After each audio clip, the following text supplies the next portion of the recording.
How would you assess Norwalk's performance in utilizing its municipal assets such as land use, open space, and contract negotiation, and achieving progress in property development as compared to other comparable cities? Well, could you repeat that one more time? Yeah. These questions are getting longer than our answers.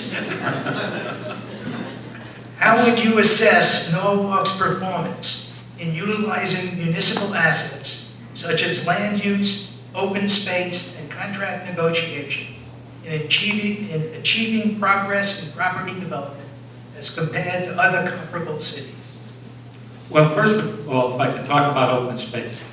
During my administration, we negotiated the conservation easement with the city for the Hart property in Rilling. I purchased 10 acres of open space in West Rocks Road for $40,000. Great buy for the city. Came out of land trust money. We just opened the Oyster Shell Park, a beautiful passive park.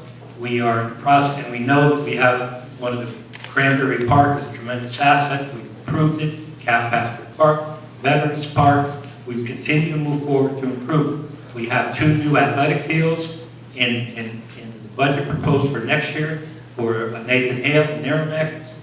So from that point of view, we've done very well with open space. As far as municipal negotiations, that's what it's all about. It's called negotiation. I will work very hard as we move forward with any contracts that we have to deal with in a fair and equitable manner. And I do treat them with respect. And I do. Now, some of the people who already signed the contract and agreed to the contract don't like the contract that they signed, and somehow it's my fault that they signed the contract or they accepted it. I can't undo that. You know, they had a 4-year contract with the fire union. They received 8% pay raise. There were some changes in pension. They agreed and they approved the contract 100 to 23. Now they don't like the contract. That puts the city in a very difficult position. Does that mean we're not respecting them? We've settled contracts with unions in this city hall. They had to take a freeze. They took furlough days, as did the state of Connecticut, as put forth by Governor Malloy when he took office. So it's a combination of issues when you talk about negotiations. So we're talking open space, negotiations. We've done well with open space acquisition. We've done well with our negotiations, as evidenced by our maintaining AAA bond rating. Mr. Rilling. Somehow we got off into the firefighters contract, so could you repeat the question for me? How would you assess Norwalk's performance in utilizing municipal assets such as land use, open space, and contract negotiation, in achieving progress in property development as compared to other comparable cities? When you pull your microphones closer there.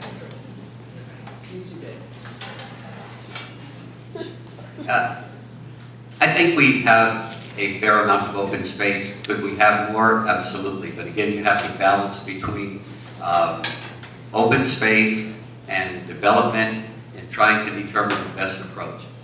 I believe we have great natural resources in the city of Norwalk. I don't believe they're taken full advantage of. I think we need to do more along those lines. And again, we have to be very careful using municipal assets because we have to balance between the taxpayers, the city of Norwalk, and not overburden them, but also we have to maintain open space. We've got a lot of things that we may be looking at down the road. I know Manresa Island is just getting ready to close down or has closed down, so we need to perhaps get on board with NRG and see what their plans are for that property, and we can take and see how we can work out something there. A lot of people will be willing to give the property in the city of Norwalk that is no longer that they're no longer utilizing, and we can look at that as open space as well. But I think overall, we do fairly well with maintaining open space. Mr. Moccia? I agree with you. Anything else to add, Mr. Rilling? I agree with me too. All right, the next question.